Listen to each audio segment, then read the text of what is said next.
Hai, salam saudaraku. Sekarang kita sudah ada di Serang Timur, tepatnya ada di Jalan Mangga 2, ya, Jalan Melati. Dan saya tuh terperangahnya di sini, ternyata di sini banyak gereja. Mulai tadi dari sana, kita lihat. Nah, tadi di ujung sana pun sudah ada gereja ya, 1, 2. Lalu di sini ada gereja GBI Immanuel Kota Serang. Nih, ini sayang ya. Rumah-rumah kecil dijadikan gereja. Nah, itu pun gereja. Nah, nanti kita akan melayani di sana, di lantai 2 gerejanya. Lantai 3 dan 4 kayaknya kos-kosan ya. Nah, ini adalah gereja Sungai Yordan. Nah, nanti setelah ini siang nanti kita akan melayani di belakang sana. Ada GPPS Gereja Pentakosta. Nah, di sana juga ada gereja yang saya GSJA mana? Di sana GSJA, GBI, ini juga GBI. Nah, yang sangat saya terperangah ini Kota Serang loh ya. Kota Serang kampung tapi saya loh. mana kamu tadi Pandeglang sama aja. nanti tanggal 14-nya. Datang untuk ke Kota Serang melakukan misi pelayanan saya di gereja KPPS, di mana saya diundang berkhotbah di sana. Lalu saya juga mampir ke gereja Sungai Yordan karena memang saya mengenal baik, dan akhirnya kami juga datang untuk menghadiri ibadah di gereja Sungai Yordan tersebut. Dan saya mau sampaikan di sini, di mana konten itu saya dengan sangat semangat karena pada saat saya mendapatkan info dari rekan saya Kosim, bahwasanya di sana seperti yang Bapak Ibu sudah lihat videonya, saya mengatakan bahwa di sepanjang jalan ini banyak gereja. Tidak ada maksud tujuan apapun dalam konten ini. Yang saya buat adalah sebagai bentuk rasa apresiasi saya yang besar terhadap warga Kota Serang, warga Kota Banten, khususnya warga Serang. Bagaimana dari ke ujung saya melihat ada tempat ibadah, dan saya saat itu berpikir itu adalah gereja, karena saya dapat infonya adalah gereja. Saya merasa bangga dan merasa luar biasa senang terhadap apa yang saya lihat. Namun ternyata Bapak Ibu Saudara, apa yang saya lihat salah dan yang saya dengar salah. Dan Roh Kudus di dalam nama Yesus. Keluar, masuk semua, masuk semua, keluar semua. Ya, ya, terus, iya. Oke, terus sampai kepala. Assalamualaikum warahmatullahi wabarakatuh. Berjumpa lagi dengan Jadi HMC ya, channel yang mengedukasi dan menghibur. Kita ketahui bersama Lucy Daiva ini viral ya teman-teman, karena berita bohong yang dia sampaikan tentang banyaknya gereja-gereja di Kota Serang. Artinya apa? Dia ingin mengatakan bahwa pertumbuhan Kristen di Kota Serang luar biasa. Karena pertumbuhannya tinggi, maka jumlah gerejanya bertambah, kan begitu. Ini adalah statement penipuan yang dibuat oleh Lucy Daiva, yang kita tidak tahu tujuannya apa. Apakah untuk menyenangkan para donatur, sehingga para donatur lebih rajin lagi menyumbang kepada mereka, atau yang kedua, memang ingin menghibur para Laskar Polycardos yang sekarang sedang terpuruk lantaran melihat Pendeta Gilbert Lumondong itu harus mencium tangan Pak Yusuf Kalla. Itu ngamuk semua ya, Polycardos melihat Pak Yusuf Kalla itu begitu gagah, sedangkan Pendeta Gilbert begitu merendahkan diri. Mereka ngamuk, mereka tantrum. Belum lagi Pendeta Gilbert akhirnya dilaporkan kepada pihak kepolisian. Itu membuat mereka tambah tantrum, tambah panas ya. Belum lagi sebelumnya kena lagi ajaran Kristen progresif yang benar-benar mempermalukan, ya, mempermalukan kekristenan. Jadi benar-benar mereka ini dapat masalah beruntun. Belum lagi Uti Watimena, seorang penghujat yang menginjak Quran, itu juga meninggoy. Artinya makin banyaklah dalam waktu 1 bulan ini penderitaan yang dihadapi para Polycardos. Dan bisa jadi Lucy Daiva membuat video itu supaya menghibur para Laskar Polycardos ini yang sedang terpuruk. Tetapi ya, sayangnya video tersebut viral, over viral, yang sebelumnya dia pikir cuma ditonton oleh Laskar Polycardos dan tidak ditanggapi oleh umat muslim yang ada di Kota Serang. Ya, dia pikir, tetapi yang terjadi, umat muslim yang di Kota Serang marah. Tidak terima dengan fitnah yang dibuat oleh Lucy Daiva terhadap kota mereka, kota tercinta mereka. Sehingga pihak masyarakat Kota Serang meminta pertanggungjawaban kepada Lucy Daiva. Lucy Deva pun mau nggak mau harus tanggung jawab. Karena kalau tidak, bisa ditangkoi. Menyebarkan berita bohong itu jauh lebih ngeri hukumannya daripada penistaan agama ya. Ini buat teman-teman ketahui, penistaan agama itu maksimal penjara 5 tahun sampai 6 tahun, tergantung pasal mana yang dipakai. Sedangkan membuat keonaran, membuat berita yang membuat keresahan di masyarakat dan membuat keonaran, itu akan dijatuhi hukuman maksimal 10 tahun. Jadi ada beda ya. Kalau penistaan agama itu tergantung penistaan agama atau UU ITE-nya yang dimajuin. UU ITE ya 5 tahun, 6 tahun gitu. Sedangkan kalau membuat keonaran berpotensi menimbulkan kegaduhan, itu bisa kena 10 tahun. Itu sama yang dialami oleh KC. Jadi KC itu bukan penistaan agama ya. Biar teman-teman tahu. KC itu bukan melanggar pasal penistaan agama, enggak. Dia membuat keonaran. Karena apa yang dilakukan sudah membuat keonaran, kegaduhan di masyarakat. Lucy Deva juga bisa terancam pasal tersebut. Untunglah umat muslim masih baik hati, memberikan kesempatan kepada Lucy Deva untuk meminta maaf. Dan dibuatlah video klarifikasi seperti yang teman-teman nonton tadi. Ya, seperti yang kalian nonton tadi. Terus, apa yang disampaikan oleh Lucy Deva di video tersebut, dia buang badan. Seperti biasa ya, jurus Polycarpus adalah buang badan, teman-teman. Buang badan, menyalahkan orang lain. Lucy Deva menyalahkan temannya yang bernama Qasim. Jadi Qasim ini adalah murtadin yang seperjuangan dengan Lucy Deva. Mereka sama-sama melakukan pelayanan. Mereka sama-sama tergabung di grupnya Yusuf Manubulu dan juga Bulukus Suntur Saifuddin Ibrahim. Ya, mereka ini grupnya murtadin. Ya, menjual nama murtadin supaya diundang dari satu gereja ke gereja yang lain untuk mendapatkan persembahan kasih. Dengan cara itulah mereka bisa memupuk kekayaan, bisa membeli mobil dan sebagainya. Itu hak mereka lah. Ya, hak mereka. Cuman yang nggak bagus itu adalah memfitnah Islam. Kalau Anda ingin mencari duit dengan menipu orang-orang Kristen, itu urusan Anda. Itu urusan Anda dengan orang Kristen yang ditipu, urusan Anda dengan Tuhan, ya, dengan Allah. Itu bukan urusan kami. Tapi kalau Anda menjelekkan Islam, itu urusan dengan kami. Anda memfitnah seakan-akan bahwa Kristen tumbuh, Islam turun, kalian harus urusan dengan kami. Mohon maaf. Selama ini kita bisa lihat, Lucy Deva mau pelayanan dimanapun, sama si Qasim, nggak ada yang peduli. Nggak ada yang peduli. Saya nggak pernah mau bahas dia, bahkan Qasim pun, saya tahu dia murtadin, saya tahu bagaimana sepak terjangnya, saya kenal ya, saya tahu dikasih tahu, dan saya nggak peduli. Si Qasim ini ikut juga sama Bu Yuni. Ya, Bu Yuni itu waktu datang ketemu itu sama-sama mereka tuh. Nah, terus sama BAB ya, si Qasim juga ada di situ. Jadi ini adalah murtadin yang lawak-lawak lah, lawak-lawak, mengaku, waduh, udahlah kalau mengakunya. Ya, ini saya tunjukkan aja video kesaksian dari si Qasim yang jelas-jelas ya, jelas-jelas kalau kita lihat ini kuat dugaan penipuannya tuh terang-terangan sekali, terang benderang sekali penipuan yang dia lakukan kalau kita lihat. Ya, kuat dugaan dia lakukan penipuan. Dan karena ini murtadin, ini bukan spesialis saya, ya saya akui, saya nggak pernah mau ngurusin murtadin yang seperti itu, kecuali murtadin yang benar-benar menghujat Islam dengan terang-terangan. Itu saya akan lawan. Tapi kalau murtadin yang buat cerita lawak-lawak, untuk menghibur Laskar Polycarpus, untuk menghibur para donatur, saya nggak ikutan. Karena Qasim ini, saya lihat kemarin belum menghujat. Nggak ada dia serang Islam, jadi saya nggak peduli. Ya, saya kemarin tuh nggak pernah peduli. Itu giliran teman-teman yang lain yang memang pakar membongkar murtadin odong-odong. Saya bukan spesialis bongkar murtadin odong-odong. Jadi kita nonton aja video dari Kang Erik ya, yang pernah membongkar Qasim.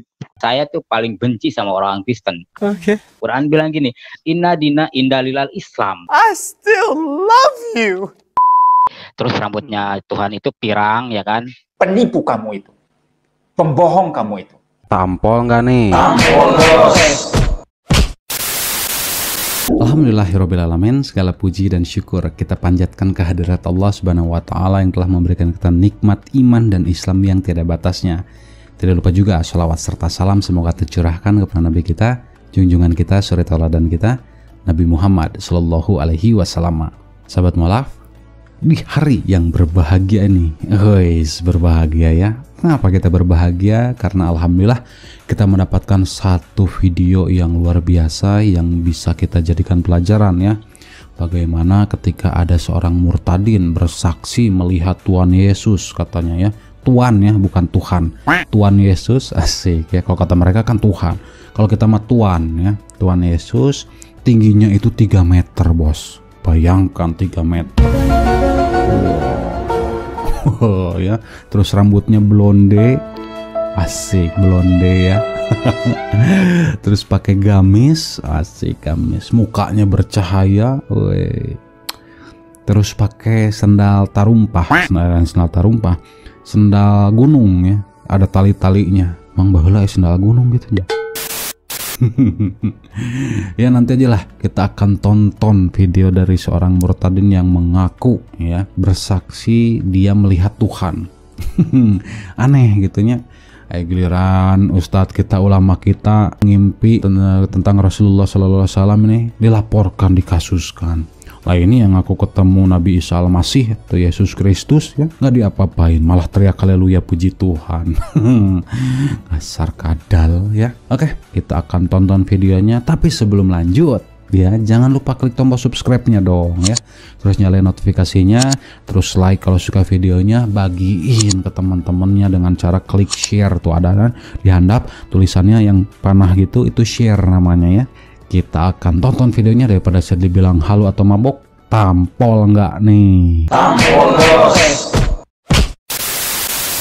Saya tuh jujur nggak pantas gitu. Karena apa? Saya tuh paling benci sama orang Kristen. Apalagi yang di Al-Quran bilang gini, inna dina indalilal Islam. Ya kan, sesungguhnya agama di sisi Allah itu hanya agama Islam. Nah, apalagi yang di Al-Quran bilang gini, inna dina indalilal Islam. Ya kan, sesungguhnya agama di sisi Allah itu hanya agama Islam. Nah, Nah ini yang pertama bos ya, enak banget ya nampolnya nih ya. Aduh, ngaku katanya rajin sholat dan segala macamnya. Nggak tahu baca Qurannya, belibet. Tampol nggak nih? Tampol bos. Nggak disebutin ayatnya kan sama si murtadin ini, padahal itu ayatnya jelas dalam Quran surah Al-Imran ayat ke-19. Itu sangat jelas di situ Allah berfirman, ya auzubillahi minasyaitonirrajim, bismillahirrahmanirrahim. Dengerin nih Kosim ya. Inna dina indallahil Islam. inna dina indalilal Islam. Inna dina indalilal Islam. Inna dina indallahil Islam. Inna dina indalilal Islam. Haleluya. Lain indah dina ilal Islam, Isya ngomong naon atuh bal. Kalau memang nggak tahu baca Quran, mendingan ngajedog gitu ya, mendingan diem, nggak usah bersuara, bilang aja ya memang saya nggak ada ilmu Islam dan saya diajak teman saya untuk ikut KKR. Kan leuwih ngeunah, jujur saya teh jadi Kristen teh. Dan kasihan saya sama teman-teman yang Kristen, ditipu, dibohongi ya, kadal dijadikan murtadin.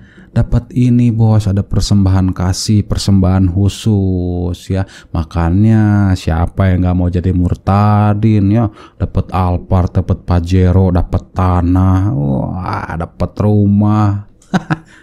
Suwe bener ya. Nah itulah ya kisah murtadin yang kayak gitu, banyak gitu ya, sudah terbukti lah ya. Dan bahkan dibongkar sama saudara kita yang Kristen yang jujur ya. Babang Jo, silakan nonton videonya di Stadion Atanandar, itu jelas banget itu ya, luar biasa itu pengakuan Kristen yang jujur, jarang itu ya. 1001 ada deng, ada pendeta MYM itu jujur ya, tapi nangarana kadal mah hese angger da kumaha tetap ya apa yang difirmankan oleh Allah dalam Al-Qur'an. Nah, kita akan lanjut ke video yang keduanya, pengakuan dia sendiri bahwa dia bertemu dengan sosok Tuhan yang tingginya 3 meter, rambutnya blonde, wajahnya bercahaya, sama kayak di gambar, pakai sendal jepit ayat tali-talina, sama pakai gamis.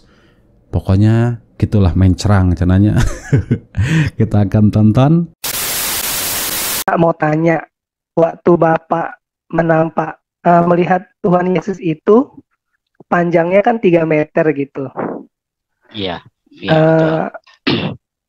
wajahnya itu gimana sih Pak? Wajah Tuhan Yesus itu, terus sinarnya itu gimana sih gitu? Ya, Apakah seperti yang digambar-gambar itu? Maaf ya, kayak rambutnya agak panjang atau bagaimana gitu? iya. Di sini pura-pura budek guys, asik guys ya. Di sini si Kosim ini pura-pura nggak dengar, padahal udah ditanya itu bagaimana sih gitu. Cicing, ya. Udah mikir gitu, aduh, aing ngibul naon deui gitunya, aing ngawadul naon deui. Ya begitulah ya, kadal mah hese nya. Kita lanjutin. Halo? Iya iya Pak. Udah belum? Udah. Nah, kalau yang saya lihat di KKR itu jelas banget ya Pak, tingginya 3 meter, rambutnya pirang, terang banget, wajahnya terang gitu kan, terus tinggi, pakai baju putih itu, jubah putih, tinggi banget, 3 meteran. Itu di samping pendeta ya kan, di samping pendeta jelas gitu. Nah, itu sinarnya itu nyorot gitu ke saya gitu loh. Pokoknya wajahnya apa sama kayak macam di gambar-gambar yang kita lihat itu, yang seperti di wajahnya di sama, ya. Wajahnya seperti beda. itu. Kalau itu beda. Ongkoh sama, ongkoh beda. Gini ya, orang yang nipu itu ketahuan ya dari cara ngomongnya, dari cara bahasanya. Ditanya apa, jawab apa, ditanya iya sama, enggak beda. Nah ya, pelin-pelan, artinya ini memang kadal yang disetting oleh dalang yang bernama Manuk Bulu ya. Terus wayangnya ya ini si Cornelius Kosman, Cornelius Kosim, macem-macem lah ya. Anu kieu mah pabalatak, loba lah anu kieu mah di pasar. Astagfirullah ya. Tapi memang gitu bos ya, disetting yang kayak gini untuk dapat ini ya. Dapat ini apa ini? Oi sarang heo, asyik. Rujit. Haleluya. Lanjutin. Kalau itu benar-benar jelas banget, itu wajahnya itu bersinar banget gitu loh, terang. Maksudnya gambaran wajahnya itu jelas atau hanya berupa cahaya gitu? Itu cahaya gitu loh, itu cahaya jelas banget, bukan gambarnya, cahaya jelas. Oh berarti wajah Tuhan Yesus ketutup gitu loh. Iya. Hanya bercahaya gitu ya. Bercahaya gitu iya. Sama itu benar-benar wujudnya jelas gitu. Tingginya 3 meteran. Pakai sepatu tali-tali gitu loh. Kayak orang-orang Arab gitu ya. Iya, pakai sepatu tali, terus rambutnya Tuhan itu pirang ya kan. Pokoknya kecoklat-coklatan. Saya lihat itu kecoklat-coklatan, terus terang banget ya kan, tapi wajahnya itu ketutup gitu loh. Terus yang waktu melihat Tuhan Yesus gitu Astagfirullah, ini luar biasa ya. Saya baru menemukan ya orang bisa bertemu dengan Tuhan ya. Rambutnya pirang blonde dirinya. Astagfirullah, luar biasa ya. Di setting sedemikian rupa, bahkan pendeta aja marah nih ya. Kita tonton ya bentar ya. Ini pendeta MEM ngambek nih ya. Nggak ada tuh yang panggil juga disosoek banget nah. Wah, dikowal-kowal juga banget nah ya. Kita nonton nih. Jualan murtadin itu isinya apa saudara?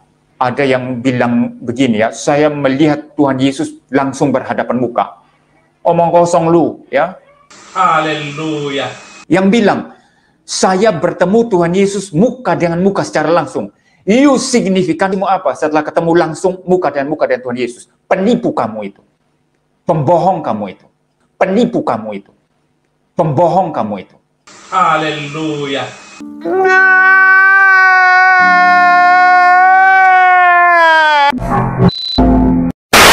Jelas ya, pendeta aja yang kapasitasnya profesor doktor udah lagi tesis nih ya, si pendeta MEM ini ngambek marah. Oh iya, demi ini bos popularitas atau ya bisa dibeliin Pajero ya, terus beliin Alphard ya, beliin Bandit HKG 1000 R25 X-Max.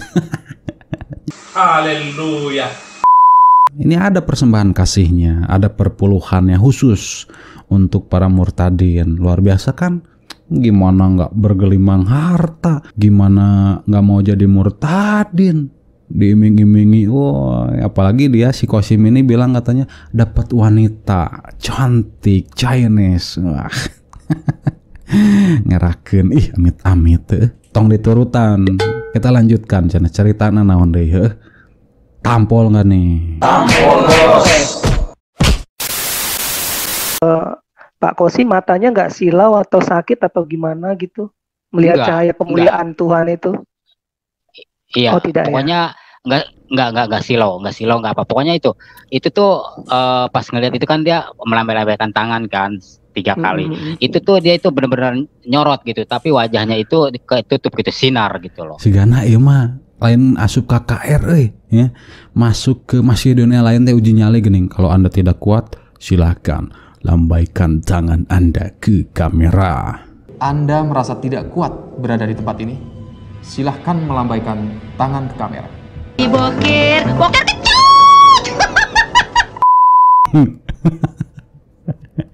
Ngeluhan uka-uka si gana lain ketemu Tuhan Yesus ya. Aya we nya nu haleluya puji Tuhan heuh. Stres. Pak Kosim pernah nggak berdoa minta sama Tuhan untuk melihat alam akhirat gitu? Pernah nggak? Supaya Belum orang-orang pernah belum pernah ya?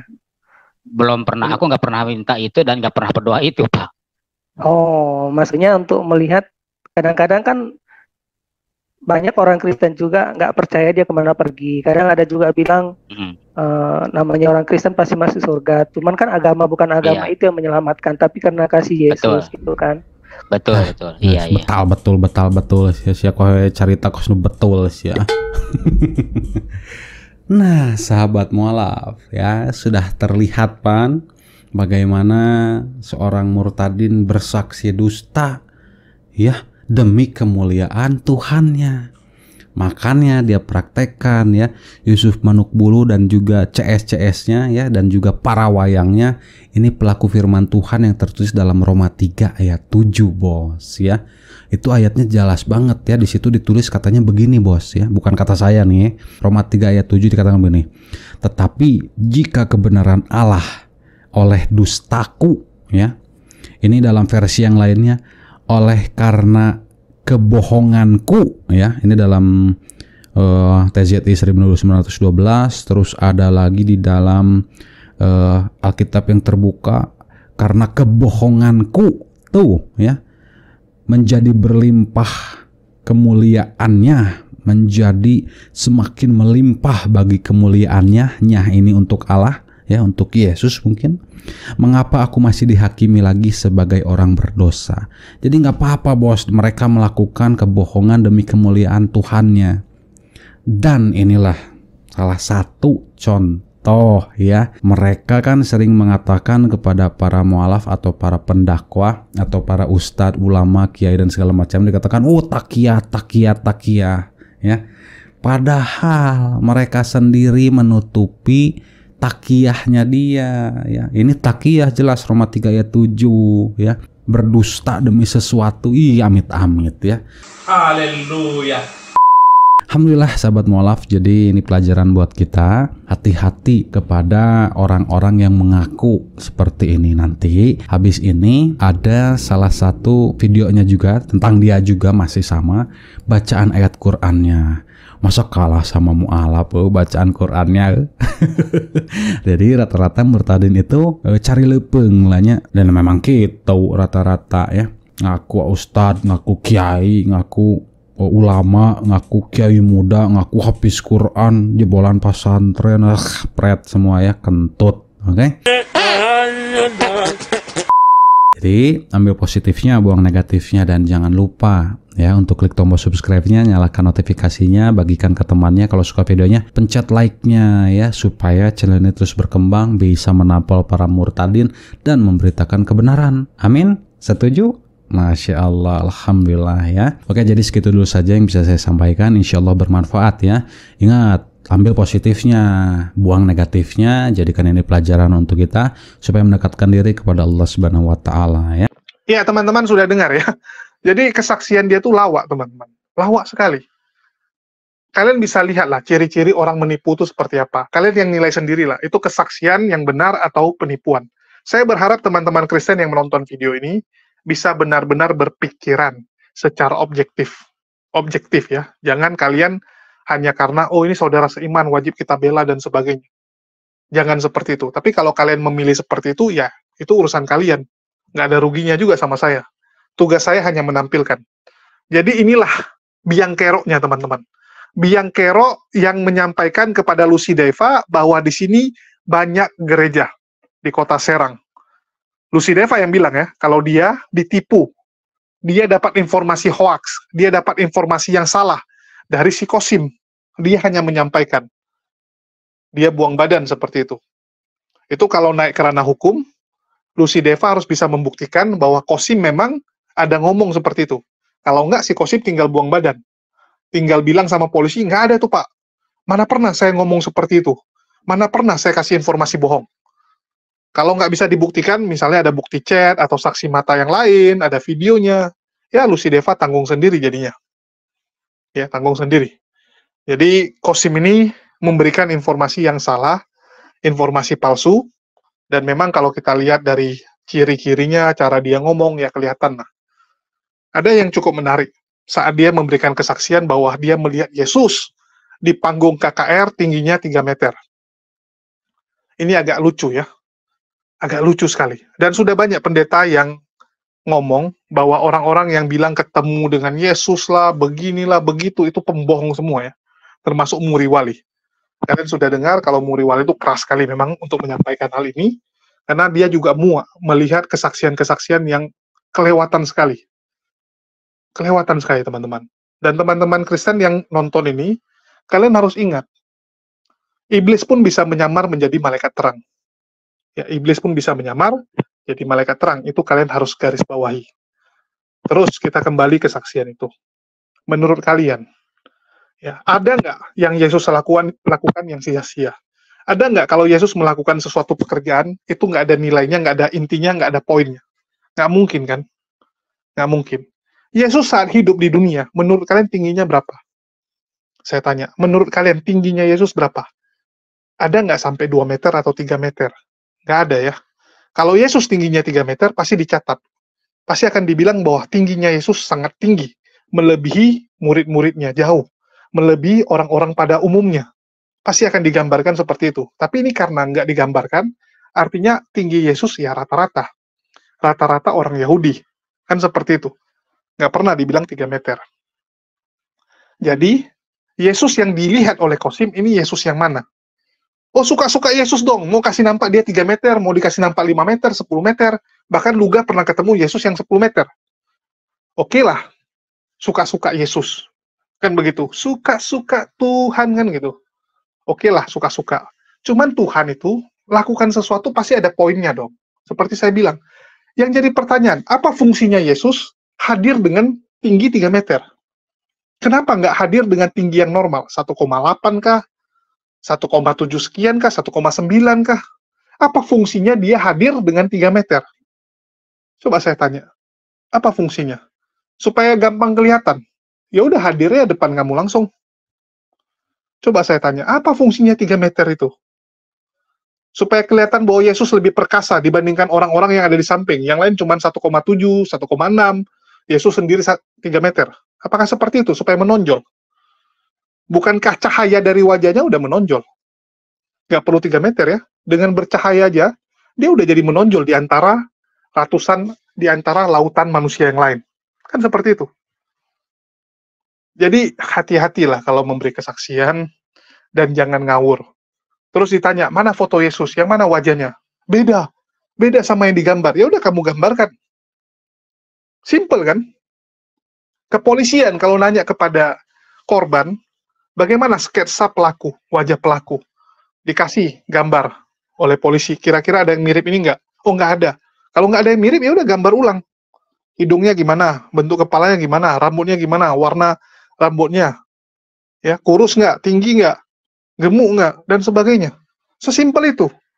Tetapi si Kosim bisa jelasin nggak? Yang bisa dia bilang apa? Rambut gondrong. Loh, semua orang juga tahu. Semua orang juga menggambarkan Yesus rambutnya gondrong. Menggunakan gamis putih. Ini nggak ada yang lain ya. Hanya Handayani aja nih. Yang mengatakan bahwa Yesus pakai kolor ya. Kalau yang lain entah kenapa semua pakai gamis. agak beda yang lain. Ya, agak lain ini memang. Saya kadang-kadang lucu lihat teman-teman ini. Aduh, ya kalian yang nilai lah teman-teman. Kira-kira si Qasim ini berkata jujur atau tidak? Orang seperti ini apakah layak untuk dijadikan figur, pembicara, ya, jadi narasumber di gereja menyampaikan kebenaran? Menurut kalian kebenaran, walaupun menurut saya itu bukan kebenaran. Ya, tapi kan menurut kalian itu kebenaran. Pantas nggak orang seperti ini ngomong? Pantas nggak? Ini aja yang jadi pertanyaan. Saya juga bingung ya, kenapa gereja itu sangat euforia dengan orang-orang seperti ini, diberikan panggung door to door untuk kesaksian. Lucy Daiva lah, si Qasim inilah. Apa nggak ada lagi yang lain, yang berkualitas? Apa begitu kurangnya narasumber, begitu kurangnya pendeta-pendeta yang bisa khotbah dengan baik, sehingga panggung itu diberikan kepada orang-orang yang tidak jelas seperti ini. Yang saya takutkan, jemaat-jemaat terpengaruh, terus jadi ikutan halusinasi, ketemu yang aneh-aneh, dan sebagainya. Ini kan nggak baik. Sangat nggak baik, kan? Nah, jadi tolonglah direnungkan buat teman-teman. Bahkan kita bisa lihat bagaimana dia mencoba menipu, ya, Lucy Daiva kena prank, kena tipu, dan saya nggak tahu apakah sekarang mereka masih berteman, ataukah Lucy Daiva sudah memilih untuk menjauhi si Qasim ini karena dianggap bisa menyesatkan, bisa mencelakai orang dengan keterangan-keterangan palsunya. Saya kalau dicelakai seperti itu, saya akan memilih menjauh. Artinya orang ini bahaya. Orang ini bisa asal ngomong. Yang paling bahaya itu adalah orang yang bisa asal ngomong, teman-teman. Ngeri gitu. Dia bisa asal ngomong segalanya gitu. Nanti orang lain nggak ngomong, dia bisa ngomong gitu kan. Contoh nih, saya sama Bang Handi. Ya, ada si Qasim. Qasim bilang sama saya, lu tahu nggak Bang Handi tuh ngomong kamu begini-begini. Padahal Bang Handi nggak ngomong. Saya bisa marah gitu kan. Ini bahaya. Orang seperti ini yang suka asal ngomong, ini bahaya sekali tuh. Saya paling menghindari kalau ada orang yang bisa asal ngomong seperti itu. Yang nggak ada bisa diada-adain. Luar biasa. Dan kita tahulah kualitas si Qasim ini. Ya, silakan kalian cek. Jadi, apa yang disampaikan oleh Kang Erik, saya rasa sudah cukup jelas. Karena ini spesialisnya mereka, membahas murtadin yang lucu-lucu. Kalau saya bahasnya murtadin yang jahat. Murtadin yang secara terang-terangan menyerang Islam. Itu pasti saya bantai.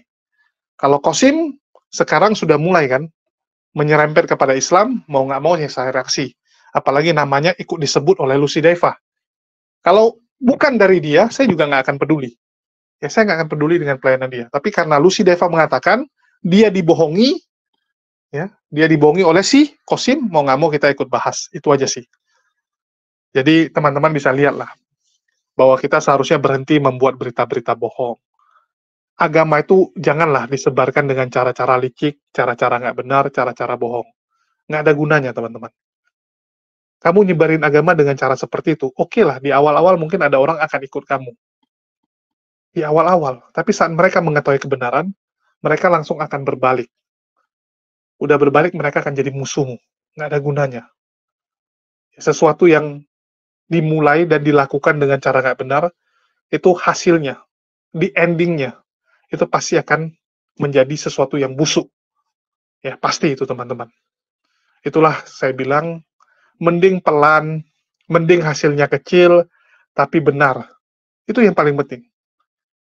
Mungkin ya, kita dakwah, kita jelaskan agama kita, kok nggak ada yang ngerti, kok nggak ada yang mau belajar gitu. Nggak apa-apa. Jangan dipakai cara-cara yang nggak benar.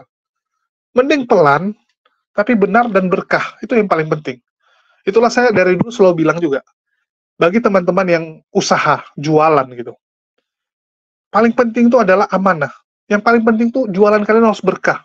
Benar gitu. Mungkin kalian lihat, aduh pelan kali bang, untungnya tipis gitu kan. Kalau jual jujur itu susah naiknya. Harus nipu-nipu. Nah, sama seperti Bu Darni bilang. Dia kalau jualan ban, dia nipu. Nggak ada untung udah. Aduh tipis kali, udah nggak ada untung tuh. Padahal masih banyak untung dia. Dia tipu. Hal simpel gitu. Banyak pedagang gitu kan. Bang, nggak bisa harganya 1.500.000. Aduh, mana bisa. Modalku aja udah 1.550.000. Padahal modalnya 1.400.000. Dia bilang modal dia 1.550. Apa gunanya gitu? Kalau memang nggak bisa 1.5 ya bilang saja nggak bisa. Ya, paling murah 1,6, nggak bisa 1,5. Ya sudah, nggak perlu kita membuat tipuan-tipuan kecil. Banyak orang seperti itu ya. Merasa bahwa, itu kan cuman nipu kecil. Cuman tipuan yang nggak penting gitu. Nggak perlu dipermasalahkan. Nah, inilah salahnya.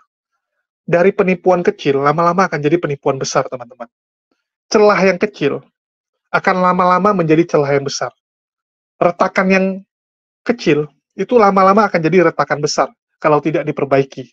Itulah kenapa saya bilang, mulailah dengan kejujuran. Untuk hal sekecil apapun. Hal sekecil apapun ya. Bahkan kalau ditanya gitu, udah makan belum? Kalau memang belum makan ya sudah, bilang aja belum makan gitu. Banyak orang gitu kan, basa-basi. Oh udah, nggak apa-apa, saya udah makan. Kalau saya nggak, saya lebih memilih kalau ditanya udah makan atau belum. Kalau memang belum makan ya saya bilang belum makan. Terus dia bilang, oh ya udah, yuk makan di sini.